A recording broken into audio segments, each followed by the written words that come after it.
Muy buenos días.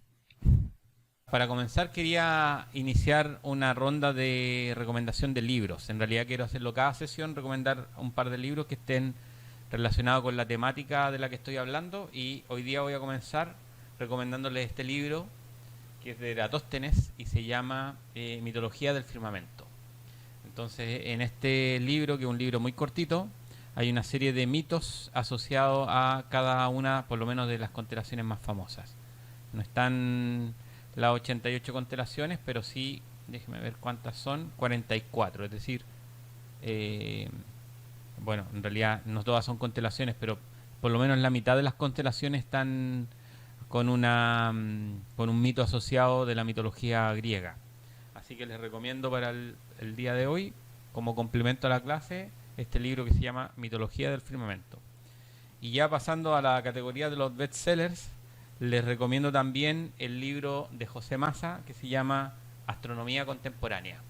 El libro Astronomía Contemporánea es un libro bastante conocido, es una edición moderna de un libro que fue editado hacia fines de los años 80, pero es una nueva versión actualizada, tiene imágenes recientes y modernas, y a pesar de que el espíritu del texto se mantiene fundamentalmente respecto de su edición original, está actualizado y con imágenes modernas. En la clase anterior estábamos discutiendo acerca de constelaciones, ¿no? Voy a quitar solamente la atmósfera, ¿no? Entonces, el otro día me preguntó alguien por mensaje interno que no había mencionado qué era lo que estaba acá. A ver, voy a quitar sí, voy a quitar también el piso. Me preguntaron qué era lo que estaba en esta zona de aquí. Y bueno, la verdad que tal vez con seguridad, si es que me lo preguntaron, es porque no lo mencioné. Lo que esta franja que atraviesa el cielo no es nada más y nada menos que la Vía Láctea. Es una zona en la cual uno ve que hay una densidad mayor de estrellas. Entonces vemos una densidad mayor de estrellas. Y en esta zona de mayor densidad de estrellas es donde están la mayoría de los objetos también extensos, excepto las nubes de Magallanes que están en esta región de acá. La gran mayoría de las estrellas están en esta región y tiene una forma bien característica. Entonces voy a volver aquí a la visión del...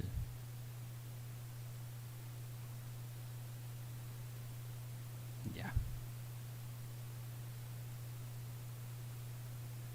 Bueno, la sesión pasada estábamos discutiendo acerca de las constelaciones. Entonces quiero retomar algo de la sesión pasada respecto a las constelaciones. Entonces para eso recuerden que aquí podía marcar las formas de las constelaciones. Esos son los nombres, las formas de las constelaciones. Y había dicho entonces que nuestro sistema moderno de constelaciones reconoce 88 constelaciones. La gran mayoría de estas constelaciones son constelaciones que provienen o hemos heredado desde la época de los griegos. O sea, son constelaciones que tienen muchísimos siglos de tradición, e incluso algunas de ellas son anteriores a los griegos, y los griegos las adoptan y las introducen en su mitología. Entonces hay algunas incluso que se pueden rastrear hacia Mesopotamia. Entonces, en este momento, como es de día, vemos constelaciones que en la noche no vemos. Es decir, si yo me traslado aquí y adelanto el tiempo lo suficiente, vean que estas constelaciones, que son las que estábamos viendo recién en tiempo real, bajan bajo la línea del horizonte y por lo tanto en la noche dejan de ser visibles. Por lo menos vean que ahí va el sol. Por lo menos durante el día están en la parte alta del cielo y nosotros entonces no las vemos. Las vemos cuando baja el sol en el horizonte. Cuando eso ocurre, las constelaciones que estaban de día están bajo el horizonte. Entonces vean que ahora ya que oscureció, Vean que ya que oscureció, las constelaciones que les estaba mostrando recién, por ejemplo, una de ellas era el Escorpión, ¿no? Está bajo el horizonte. El Escorpión está aquí.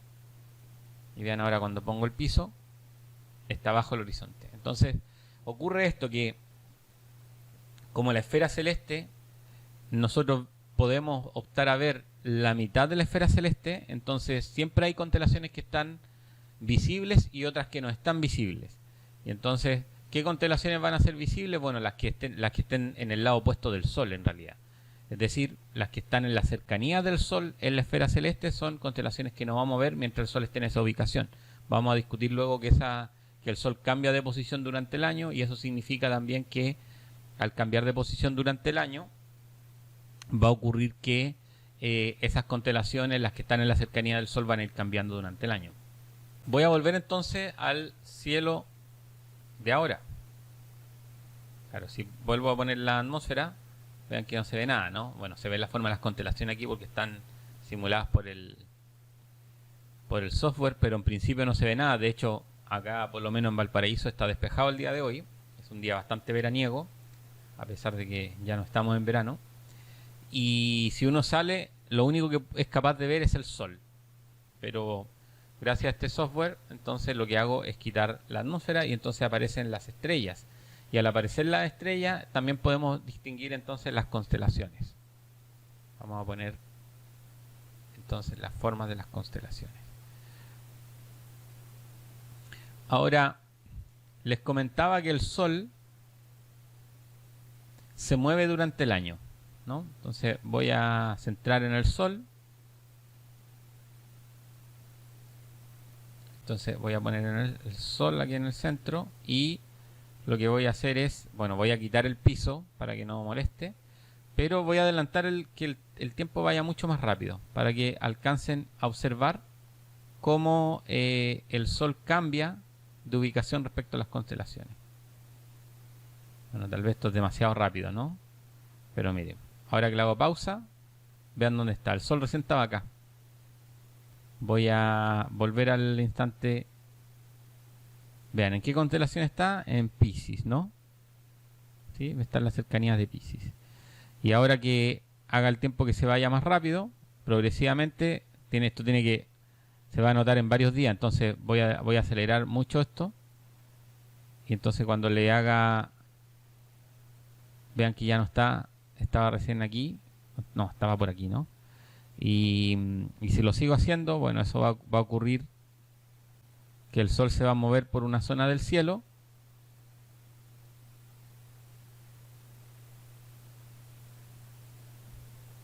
Vean, ubiquémonos. ¿Dónde estaban los peces? Los peces están aquí, ¿no? ¿Los ven? Los peces están aquí, y ahora el Sol está en esta constelación que es Taurus, ¿no? Bueno, todo eso que le estoy mostrando, si yo lo hiciera durante todo el año, se acelerara, por ejemplo, para que esto cambiara con una rapidez de un mes más o menos, veríamos cómo el Sol va cambiando constelación tras constelación hasta volver al punto original. Entonces, eso es justamente lo que se conoce como la línea de la eclíptica.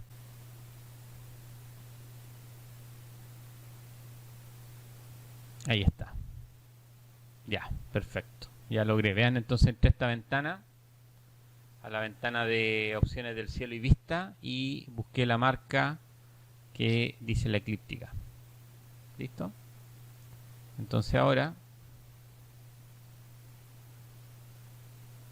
voy a volver a poner el piso, y voy a quitar la cuadrícula.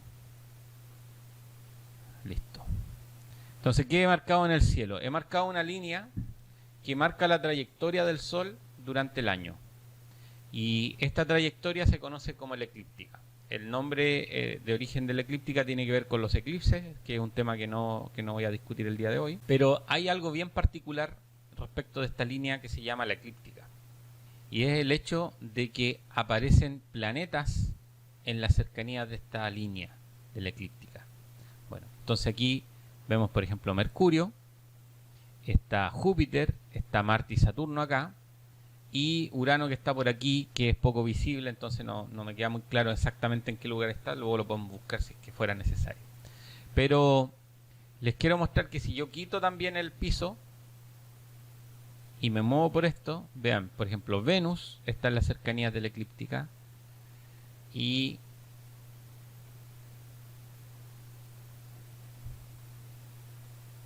no, están todos los planetas en la cercanía del Sol. Entonces Venus, Mercurio, Júpiter, Marte y Saturno están muy cerca de esta línea. Bueno, Júpiter y Saturno en este momento están justo sobre la línea de la eclíptica o muy cercano a ella, pero por ejemplo Marte no, y Venus y Mercurio tampoco estaban exactamente, ¿no? Entonces, porque hay una región en torno de la línea de la eclíptica, que les vuelvo a recordar que es la línea por la cual se mueve el Sol en el cielo, hay una región en torno de la eclíptica en la cual se encuentran todos los planetas. Entonces, una forma para identificar los planetas es justamente conocer por dónde pasa el Sol durante el año en el cielo, que es la línea de la eclíptica.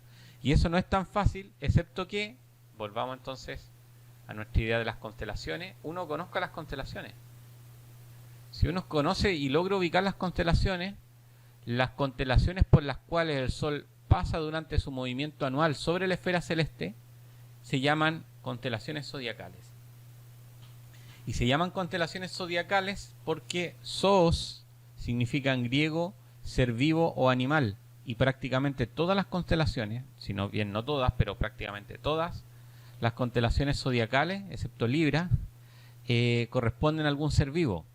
Por ejemplo, vean que aquí está el Escorpión, aquí está Sagitario, que está representado extrañamente aquí con un centauro, pero en realidad se piensa que es un satiro. Y aquí tenemos a Taurus, aquí tenemos a Aquarius, que es el aguador, vean que ahí aparece con su alforja de agua, los peces, y aquí tenemos esto de acá es Taurus,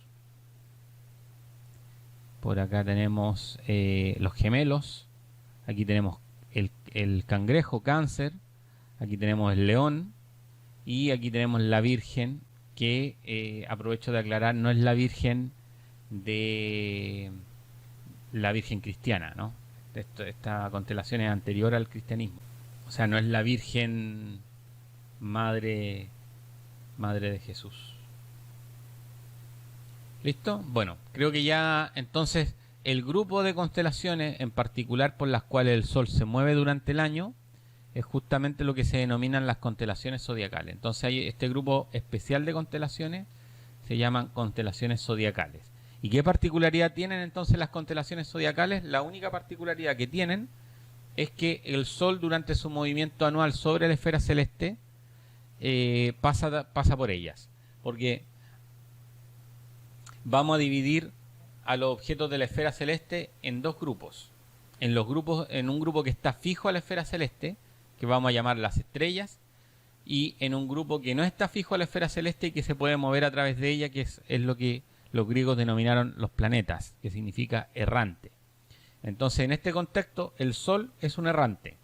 Además de los planetas conocidos, el Sol y la Luna también son errantes, porque se mueven a través del cielo. Yo sé que ahora el contexto que nosotros entendemos de planetas es diferente que el contexto que entendían los antiguos griegos.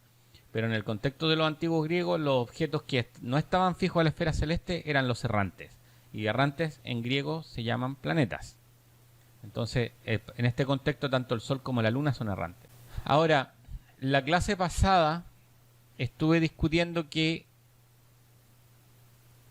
habían un grupo de planetas que nunca se alejaban mucho del Sol, que eran Mercurio y Venus, y este grupo de Mercurio y Venus le llamábamos planetas inferiores.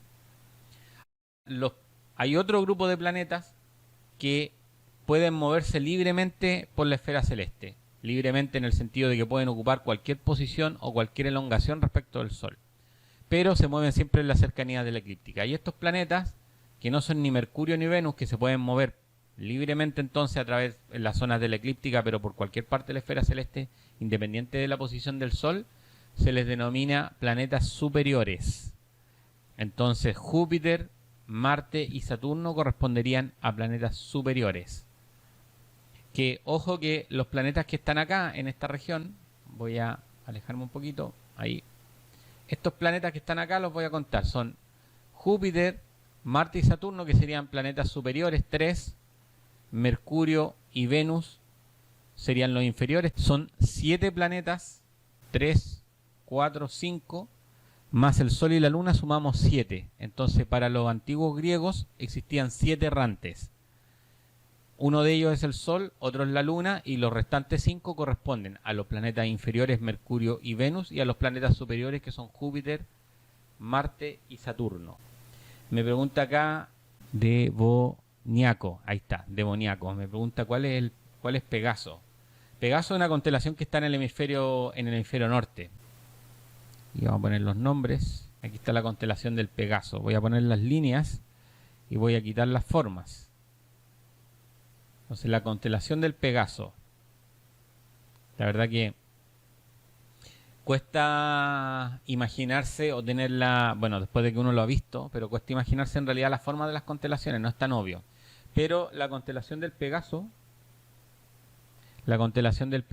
es una constelación que es reconocible por este rectángulo o un trapezoide, si es que se le puede, si es que no es exactamente un rectángulo, pero este objeto cuasi cuadrado que hay acá es reconocible. Estas son estrellas brillantes, pero es una constelación del hemisferio norte. Es decir, nosotros tal vez en alguna época del año la podemos llegar a ver, pero muy cerca al horizonte. De hecho, por ejemplo, muy cerca, que está la constelación de Andrómeda, está también la galaxia de Andrómeda. Ya, vamos a acercar un poco acá.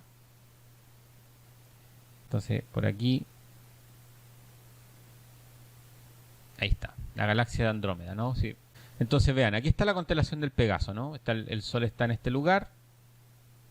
Y entonces, cerca de la constelación del Pegaso está la constelación de Andrómeda.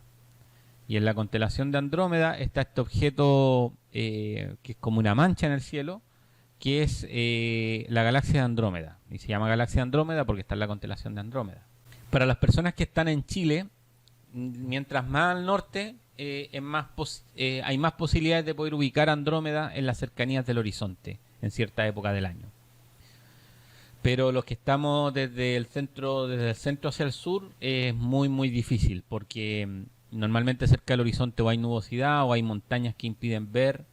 Pero por ejemplo en Antofagasta, siempre pensando en el contexto de Chile, de Antofagasta hacia el norte debería poder verse cerca del horizonte. Ahora, como es una mancha, es un objeto extenso y difuso, puede que no sea tan fácil de ver. O sea, si alguien la ha visto, por favor cuéntenmelo por el chat, si es que alguien la ha logrado ver de las personas que están viendo el directo. Me pregunta si existe la constelación de Aries. Sí, Aries es el carnero. Está cerca, de hecho, en la zona donde estábamos hablando, ¿no? Ahí está la constelación de Aries. Lo que pasa es que cuando uno pone la forma de las constelaciones es más fácil, ¿no? Es más fácil.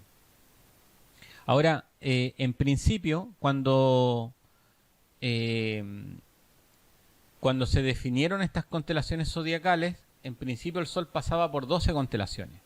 En la actualidad vemos que esa trayectoria que tiene el Sol durante el año no es la misma, no es exactamente la misma que ocurría hace 2000, 2500 años. Entonces, los periodos en los cuales pasa el Sol por una constelación no son los mismos.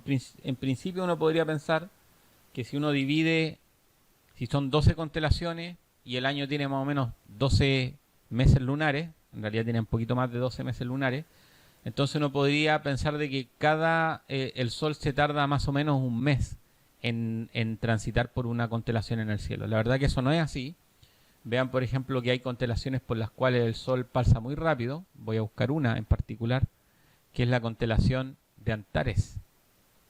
Antares es una constelación por la cual el Sol pasa muy rápido porque se alcanza a pescar solamente uno de los cachos de las tenazas.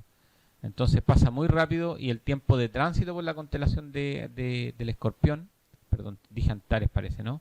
De la constelación del Escorpión es muy corto respecto de otras constelaciones en las cuales el Sol tarda más. Y vean, por ejemplo, que Aries Aries, que me lo acaban de preguntar, es una constelación de hecho por el cual el Sol pasa muy tangencialmente. Me dice Diego Fuente, la línea amarilla es como el plano por donde orbitan los planetas. Bueno, claro. La verdad es que la línea amarilla se llama línea de la eclíptica y es la línea o la trayectoria que sigue el Sol en el cielo durante el año. Los planetas están cerca, pero no están exactamente en la línea de la eclíptica. Bueno, recién veíamos que había un par que sí, pero en general no están exactamente en la línea de la eclíptica. Voy a quitar algunas de estas cosas para que se pueda apreciar bien la eclíptica. Entonces vean ustedes que en la eclíptica, por ejemplo, Venus y Mercurio no están en la línea de la eclíptica. Y de hecho, si me muevo acá, donde está Júpiter, Marte y Saturno, bueno, Júpiter y Saturno en este momento están en la línea de la eclíptica, pero si uno lo acerca se van a dar cuenta que no está exactamente en la línea de la eclíptica, ¿no? Respecto a la pregunta si el plano de órbita de los planetas, bueno, cada planeta tiene su propio plano de órbita, y estos planos de órbita son similares a la eclíptica, pero no igual. Víctor Lago me confirma entonces que Andrómeda se puede ver desde la dormida. Pero Víctor, me imagino que esta visión de Andrómeda, no sé, bueno, la dormida está a una cierta altura, ¿no? Me pregunta Diego Fuentes si es posible ver las Pléyades desde Chile. Sí, efectivamente, las Pléyades están en la cercanía de Taurus. Vean que, en este caso, las Pléyades están aquí. Aparecen aquí en la ventana informativa, Pléyades. Aquí aparecen nombres de catálogos. Pléyades es el nombre con el que se les conoce. Y vean que la particularidad, justamente el día de hoy, son fáciles de visualizar, bueno, porque están cerca de Venus. Es decir, que al atardecer, cuando se ponga el sol, una de las primeras cosas que aparece es Venus. Si al atardecer del día de hoy buscan Venus, en las cercanías de Venus va a haber un grupo de estrellas que son exactamente las Pléyades. Esto es circunstancial que el día de hoy estén ahí, o sea, Venus se va moviendo en el cielo, entonces ahora Venus está en esa posición, o sea, si ustedes están viendo o ven esto en un par de meses más, Venus no va a estar en esa ubicación, ¿no? Pero por ejemplo para el día de hoy les puede servir como ejercicio los que tengan visión desde su casa hacia el lugar donde se pone el sol, que busquen Venus y en particular traten de ubicar las Pléyades. Y de hecho podrían aprovechar de ubicar Aldebarán, que es la estrella que está acá arriba. Esta estrella Aldebarán es una estrella brillante y este grupo de estrellas que forman esta V, como lo comenté la sesión pasada, corresponden a los cuernos del Toro. Estas representaciones no tienen por qué pasar exactamente por las líneas, ¿no? Porque son justamente eso, representaciones. Pero están los cuernos del Toro. Entonces, si ustedes pueden ubicar al atardecer, es un buen ejercicio, y se los recomiendo para el día de hoy, que cuando se ponga el sol, busquen Venus. Venus va a ser este objeto que está brillante. Venus es fácilmente ubicable porque una vez que se pone el sol, va a ser el primer objeto que va a aparecer brillante en el cielo. Y luego, adicionalmente a eso, en la cercanía, si buscan con un poco de cuidado, van a encontrar las Pléyades. Y de ahí, si levantan la cabeza, van a ver otra estrella brillante que es Aldebarán y entonces van a poder ubicar la constelación de Taurus. Víctor me confirma acá, me dice, correcto, Andrómeda se ve en cierta época del año, hacia el norte, muy muy baja en el horizonte, claro. Bueno, sí, porque una que está viendo este video o que está viendo el directo en este momento que es del hemisferio norte. Ellos tienen ellos ven naturalmente el hemisferio norte, nosotros vemos naturalmente el hemisferio sur de la esfera celeste. Entonces vean que hacia la región del norte, y aquí está, esto que está aquí, es justamente Andrómeda.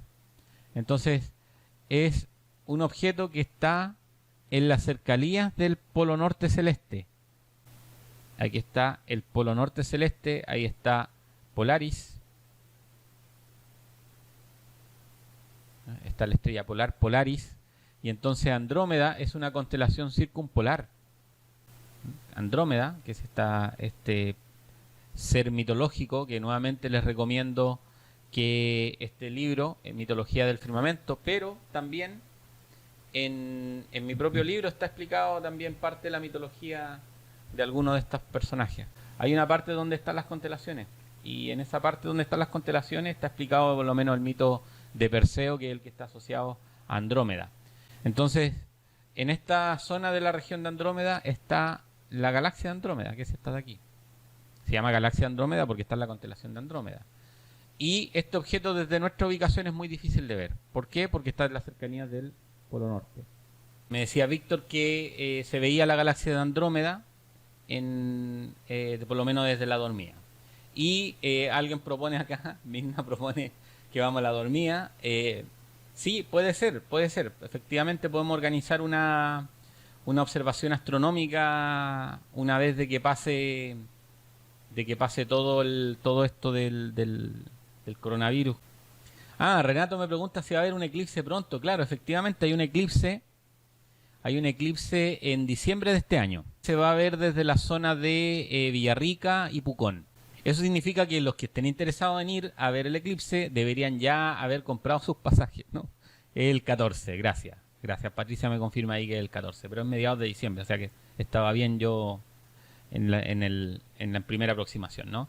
Tienen que tener comprado los billetes de avión o de bus, si es que todavía hay compañías de avión y de buses para esa fecha y no hayan quebrado, ¿no? Pero sí, efectivamente. De hecho hay que hacer las reservas y todo eso hay que hacerlo ya, desde ya. La experiencia que tuvimos el año pasado es un eclipse solar, total. La experiencia que tuvimos el año pasado los que viajamos es de colapso absoluto, así que lo mejor es dejar comprado si es que no van a ir con vehículo propio o si van a ir, no sé, en avión, dejar comprado desde ya porque luego los precios se van a disparar. Pero claro, suponiendo que las empresas aéreas no van a quebrar. En el canal, en mi canal, en el mismo en el cual están viendo esta transmisión, o si están viendo el video diferido, en el mismo canal hay un par de videos que grabé producto del eclipse del año pasado. Una charla que di previa al eclipse en la universidad, que la pueden ver íntegra, que dura un poquito más de una hora. Y luego un video que grabé contando cuál fue la experiencia en el eclipse propiamente tal y mostré algunas grabaciones e imágenes que tomamos. Así que se las recomiendo para que la vean. Y luego cuando se vaya acercando la fecha del nuevo eclipse, me imagino que haré alguna sesión o hablaré en algún momento en particular del eclipse. Ya, voy a volver entonces a la pantalla. ¿De acuerdo? Entonces para que esto esté visible tienen que pasar 6 meses más. Porque el Sol tiene que estar bajo el horizonte. Entonces en 6 meses más aproximadamente vamos a tener esta misma configuración pero con el Sol bajo el horizonte. Y en 6 meses más, si esto es abril, abril es el mes 4, ¿no? Y 4 más 6 es 10, o sea que estaríamos hablando de octubre. O sea que en octubre deberá ser visible Andrómeda sobre el horizonte. Vean que la primera línea es de 10 grados. Es de 10 grados, o sea que está un poquito más de 10 grados. Es muy bajo en el horizonte. Esto es muy, muy bajo. Les quiero recordar que la sesión pasada les comenté que en general uno nunca observa algo, por lo menos con instrumento, a menos de 30 grados. 30 grados, si aquí estamos en 10, aquí es 20 y aquí es 30. O sea, toda la constelación de Andrómeda está bajo los 30 grados. Y dudo que en algún momento esto siga subiendo mucho más. Puede subir un poquito más todavía, pero no va a subir más de 20 grados. Dudo que esto sea en algún momento esté más arriba de 20 grados. Ya, voy a volver entonces a lo que estaba discutiendo, que era la eclíptica, ¿no? O sea, el último tema en cuestión de discusión era justamente esta línea que se llama la eclíptica. Esta línea lo que representa, lo vuelvo a repetir, es la trayectoria del Sol durante el año sobre la esfera celeste. Habíamos dicho que habían dos tipos de objetos en la bóveda celeste. Los que estaban pegados a la esfera celeste y que están quietos entonces respecto de la esfera celeste, que son las estrellas. Y luego habían otro grupo de astros que no están pegados a la esfera celeste y que se pueden mover con cierta libertad. En realidad esa libertad está restringida a una zona del cielo, que es la banda zodiacal, que es la zona que está en torno, como unos 7 grados, en torno de esta línea que es la eclíptica. Y entonces esta línea que es la eclíptica, que es la trayectoria del Sol durante el año, nos define dos cosas. Nos define las constelaciones que están por las cuales pasa el Sol, permiten definir entonces las constelaciones zodiacales. Y a su vez, esta línea nos permite definir una región en torno, centrada en la eclíptica, en la cual se van a mover los planetas, que se llama justamente la banda zodiacal. Además, dije que habíamos clasificado los planetas en dos grupos, ¿no? Unos que estaban siempre en las cercanías del Sol, que son Mercurio y Venus, y otros que se pueden mover libremente, que son los planetas superiores. Mercurio y Venus serían los planetas inferiores y Júpiter, Marte y Saturno serían entonces estos planetas superiores. En esta lista están las 13 constelaciones por las cuales el Sol pasa durante su movimiento anual en la esfera celeste. Y estas 13 constelaciones tienen periodos de tiempo entre que el Sol entra y sale de la constelación que son disímiles entre sí. Entonces no son, como les comenté, que uno podría pensar al inicio que es como dividir la trayectoria del Sol en 12 y decir, cada una de estas constelaciones son recorridas por el Sol en aproximadamente un mes. Eso no es así. Hay constelaciones por las cuales el Sol pasa muy rápidamente, como les comenté recién en Stellarium, la constelación, por ejemplo, la constelación del Escorpión, vean ustedes, que solamente el Sol pasa cerca de 7 días, es decir, una semana. Es decir, se tarda solo una semana en pasar por la constelación del Escorpión. Y esto se debe principalmente al hecho de que el Sol pasa de manera muy tangencial por la constelación. Y también habíamos visto, por ejemplo, que Aries era una constelación por la cual el Sol pasaba también tangencialmente, ¿no? Entonces significa que el tiempo de tránsito por esas constelaciones es muy corto. Pero vean ustedes que aparece una constelación que probablemente una parte importante de ustedes no había escuchado antes, que es la constelación del Serpentario, que es una constelación que se ha ido introduciendo desde la antigüedad hasta ahora, debido a que la trayectoria del Sol en el cielo cambia. No es exactamente la misma que cuando se definió originalmente el zodiaco por ahí hace ya un par de miles de años. Entonces, en la actualidad el Sol transita por 13 constelaciones. Y esto, una de las razones de esta constelación que aparece en la trayectoria del Sol, tiene que ver entonces con este cambio de la trayectoria del Sol sobre la esfera celeste debido a un movimiento que se llama la precesión de los equinoccios. Les voy a dejar, luego en el video editado, les voy a dejar un link a un video que grabé acerca de la precesión de los equinoccios, pero si no, lo pueden también buscar por el canal. En el canal pueden buscar ese video en particular. Y bueno, vean ustedes que los nombres que aparecen acá son los nombres latinos. Recuerden que los nombres de las constelaciones están en latín, a pesar de que se han castellanizado algunas. Yo en particular soy de la opinión de que si uno o traduce el nombre, o lo dice en latín, o traduce el nombre, porque las castellanizaciones no siempre son elocuentes respecto de qué es lo que uno quiere decir. Por ejemplo, Aries no se traduce, se castellaniza tal cual, Aries. Pero ¿qué es lo que es Aries? Aries es un carnero. Entonces, le aparecen acá entre paréntesis qué sería cada uno de estos objetos. Por ejemplo, Capricornio sería la cabra con cuerpo de pez. Aquarius es el aguador, lo vimos recién en el software Stellarium, ¿no? Pisces significa los peces. Aries es el carnero. Taurus es el toro. Gemini son los gemelos. Cancri es el cangrejo. Leo es el león. Virgo es la virgen. Insisto y les vuelvo a repetir que no es la virgen de la cristiandad. Libra es la balanza. Scorpius es el escorpión. Ophiuchus es el serpentario. Y Sagittarius es el arquero. ¿Listo? Estos serían los nombres en castellano, sería lo que representan estos seres mitológicos.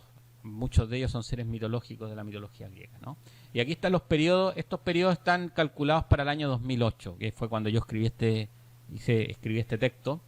Pero entre el 2008 y el 2020, la verdad que los plazos son prácticamente los mismos. O sea, esto se nota el periodo de precesión de los equinoccios de 25.000 años, más de 25.000 años. Así que tienen que pasar varios cientos de años para que estas fechas cambien ligeramente.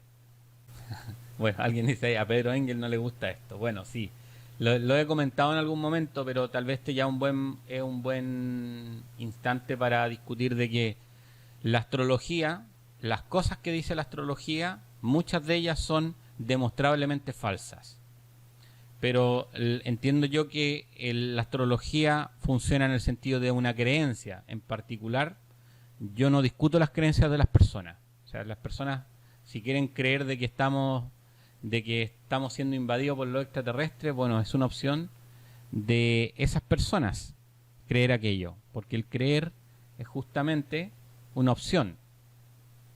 Cuando uno opta por el camino del conocimiento, entonces en el camino del conocimiento caben bien poco las creencias, porque si hay una creencia, pero hay pruebas o hay experimentos o observaciones que refutan las creencias que uno tiene, cuando uno ha estudiado, por ejemplo, ciencia, lo que hace es rendirse ante la fuerza de la evidencia. Entonces, la astrología es demostrablemente falsa, sus predicciones están equivocadas, que de hecho no son predicciones, los preceptos y los principios que utilizan están absolutamente desfasados en el tiempo con respecto al conocimiento que tenemos en la actualidad, y por lo tanto la astrología no tiene ninguna validez desde el punto de vista científico. Pero aún así estamos en una sociedad de, a pesar de que esto está probado de que no funciona, las personas siguen eligiendo creer. Entonces ante eso yo no tengo mucha más opinión que lo que acabo de decir. Me pregunta acá, o dice Diego, los tiempos de duración de las constelaciones y en general todo esto estaría en base a cómo se mueve la Tierra, ¿verdad? Porque el Sol en verdad no sigue ninguna trayectoria en torno a los planetas. Bueno, lo primero que tengo que decir es que estos tiempos están basados en el movimiento del Sol en el cielo. O sea, nosotros estamos en la Tierra y desde nuestra perspectiva la Tierra está quieta. Y lo que se mueve es el Sol en torno a la Tierra y no hay ninguna observación que pueda refutar lo que yo estoy afirmando en este momento. En ciencia lo que uno hace nunca es demostrar algo, sino que es refutar. Si yo digo que las cosas caen de arriba hacia abajo, nunca pruebo eso. Simplemente realizo observaciones hasta que puedo refutar que eso no ocurre como lo estoy afirmando.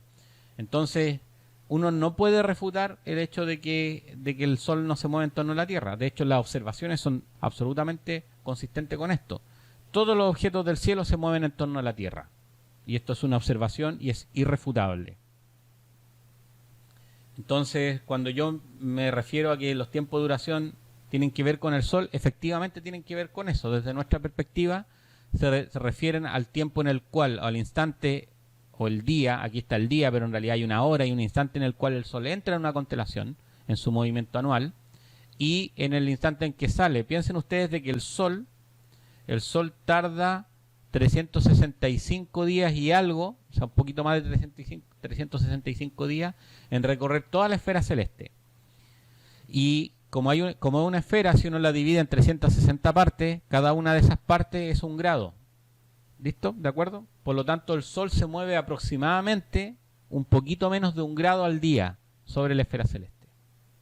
Entonces, las constelaciones que son más grandes, o que el trazo de la eclíptica que pasa por la constelación es más grande, el Sol se tarda más días en atravesarlo que en una región que es más cortita, o el trazo de la eclíptica es más corto. Después me dice acá Marcelo, la astrología es vender humo, y claro, es la opción de cada uno.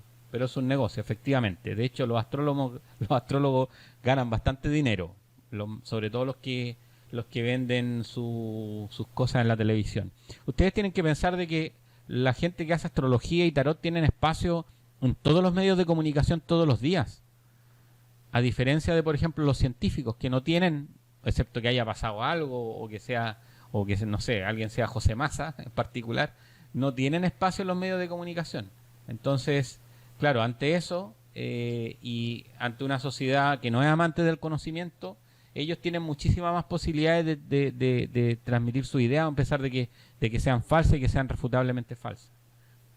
Yo les invito a que, si es que no han descargado el texto, o si es que no lo tienen en físico y no lo han descargado, los invito a que lo descarguen en el canal, perdón, en la página de Facebook. Dejé el link para que lo descarguen directamente desde Google Books.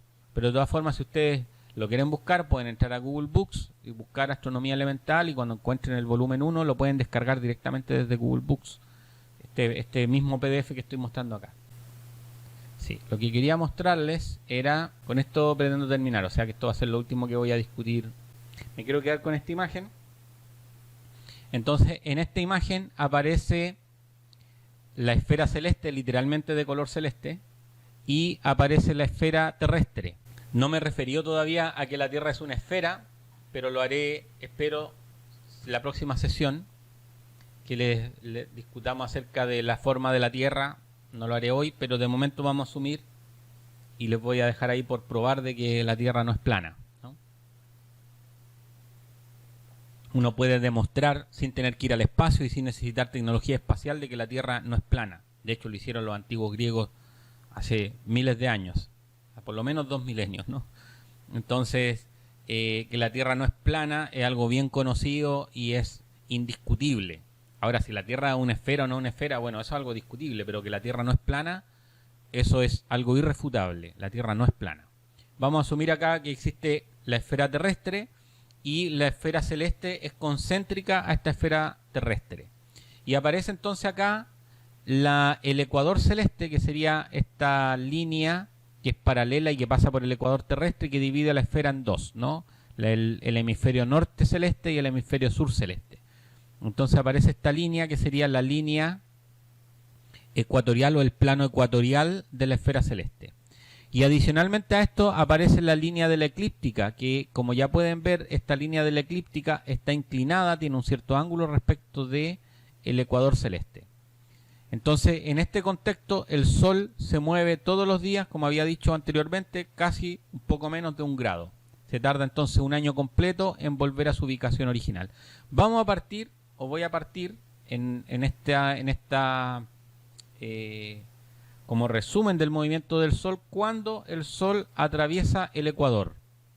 ¿De acuerdo? El día que el Sol atraviesa el ecuador, ese día se llama el día del equinoccio. Voy a explicar luego en qué consiste el equinoccio, pero en el momento en el cual el Sol pasa, en este caso, del hemisferio sur al hemisferio norte, estamos en el día del equinoccio. Hay 2 días de equinoccio en el año, que como ya pueden suponer es cuando el Sol vuelve a pasar de un hemisferio al otro, ¿no? O sea, en este caso está pasando del sur hacia el norte, y entonces todos los días el Sol se mueve aproximadamente 1 grado, y en unos 90 días aproximadamente el Sol va a alcanzar su máximo alejamiento del ecuador. Y de ahí progresivamente, todos los días con un poquito menos de 1 grado, y en 3 meses más va a volver a pasar por el punto del equinoccio. Y esto es lo que representan estas imágenes, ¿no? Entonces, cuando el Sol pasa por el punto equinoccial, vamos a suponer que este es nuestro día 1, y en unos 90 días más aproximadamente, el Sol alcanza su máximo alejamiento desde el ecuador celeste.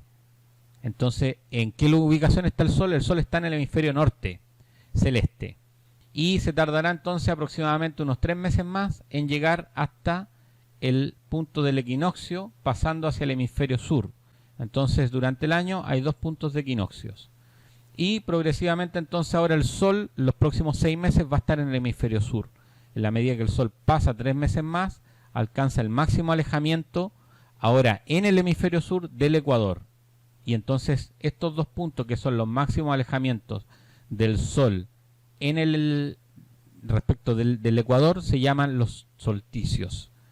Entonces, durante el año el Sol tiene 4 hitos relevantes: los equinoccios, que son 2, que están distanciados por aproximadamente 6 meses, y los días de los solsticios, que son los días en los cuales el Sol se aleja lo máximo posible del ecuador en este movimiento en la eclíptica. Entonces esta línea representa la eclíptica.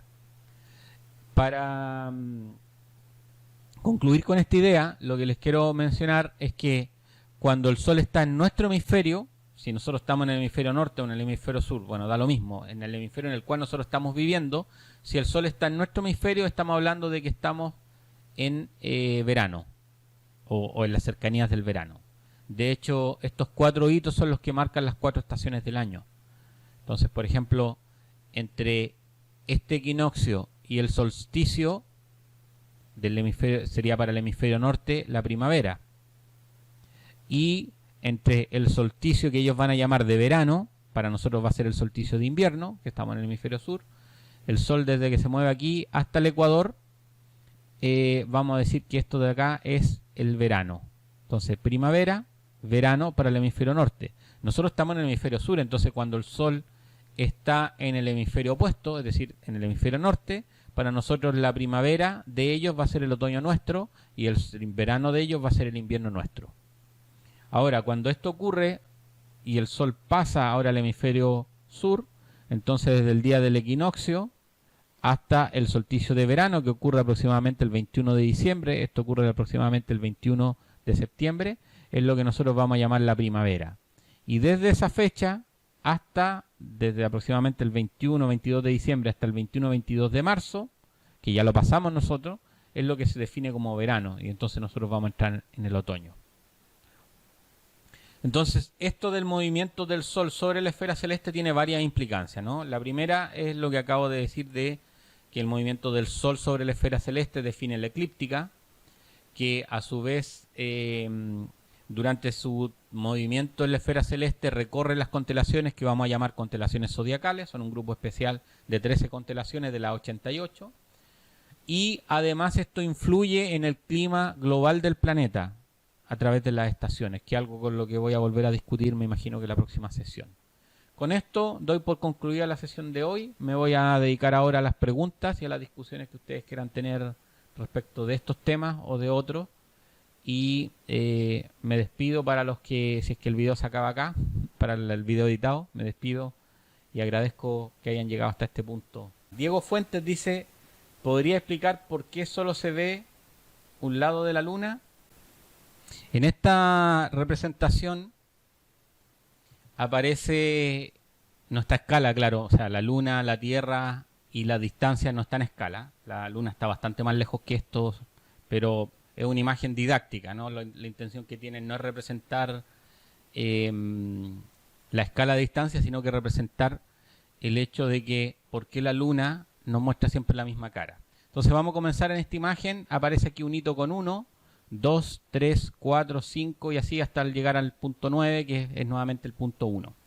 Y entonces, lo que sí, esta es una imagen de la luna tomada desde el polo norte de la luna. O sea, lo que aparece aquí es una imagen real de la luna.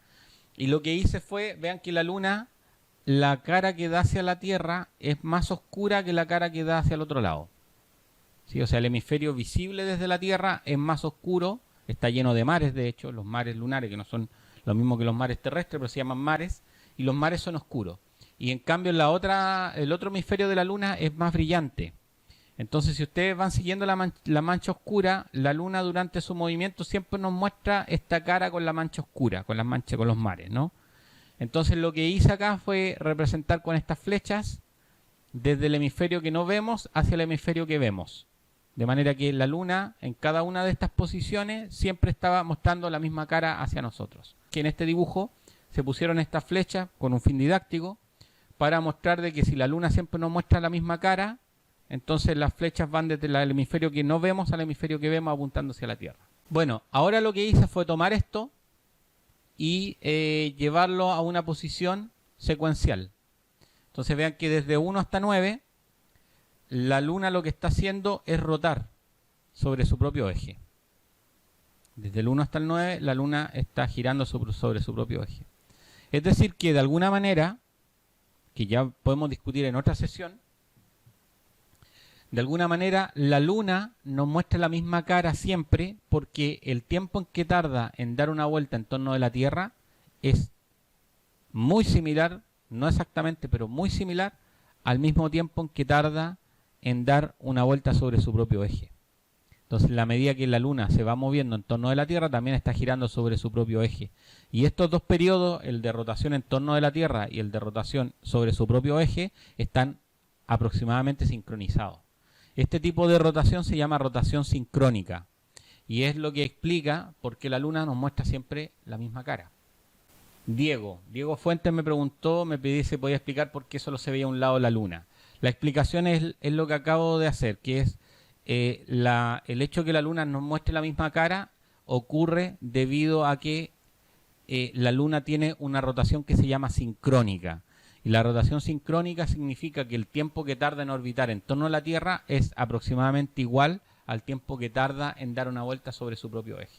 Ya, si no hay más dudas, entonces me comienzo a despedir. Les agradezco nuevamente el que hayan tenido la paciencia de llegar hasta el final. Y dentro de aquí a las próximas 24 horas pretendo tener el video editado y subido al canal. Yo les sugiero que se suscriban al canal, entonces cuando yo subo los videos les va a avisar, ¿no? Entonces si ven están los videos de las sesiones anteriores también, si no estuvieron o no vieron las sesiones anteriores, en el canal pueden buscar la sesión de la primera y la segunda sesión. La siguiente sesión es este próximo sábado a las 18 horas, hora de Chile, que ya vimos que era UTC-3, ¿no? Entonces, y recordar que la próxima semana Chile va a tener una nueva hora, o la hora oficial de Chile, que es UTC-4. Entonces, si hay alguien que ve estas transmisiones en directo desde otro país, diferente de Chile, claro, entonces va a tener que hacer la corrección de la hora. Listo, nos vemos el sábado entonces, Leia. Y si es que no hay más preguntas, también nos vemos. Eduardo me pregunta acá cuántas clases serán en total. La verdad que eso no lo he definido. No lo he definido porque la idea original de esto era acompañarnos durante la cuarentena, ¿no? O sea, el hecho de yo estar haciendo estos directos me mantiene bastante ocupado, la verdad, porque hay trabajo posterior de edición de los videos y también ofrecer a la comunidad una alternativa de alguna actividad diferente que estar viendo los matinales o estar viendo todo el día Netflix, ¿no? O sea, no estoy diciendo que esté mal eso, sino que simplemente ofrecer alguna alternativa. Entonces, en principio no está definido. Si es que me da, si es que me da el coronavirus, tal vez lo termino antes de que termine la pandemia, o sea, por lo menos este periodo en el cual vamos a entrar en cuarentena. Ya hay comunas en Chile que están en cuarentena y en la medida de cómo evolucione esto, algunas otras comunas, como en la cual yo vivo, debieran entrar también en cuarentena. Entonces, en principio esto sigue, ¿no? Deberá seguir durante el periodo de la cuarentena. Si en algún momento estoy complicado, le informo por la página de Facebook. Entonces yo les sugiero que estén suscritos al canal y que estén suscritos a la página de Facebook.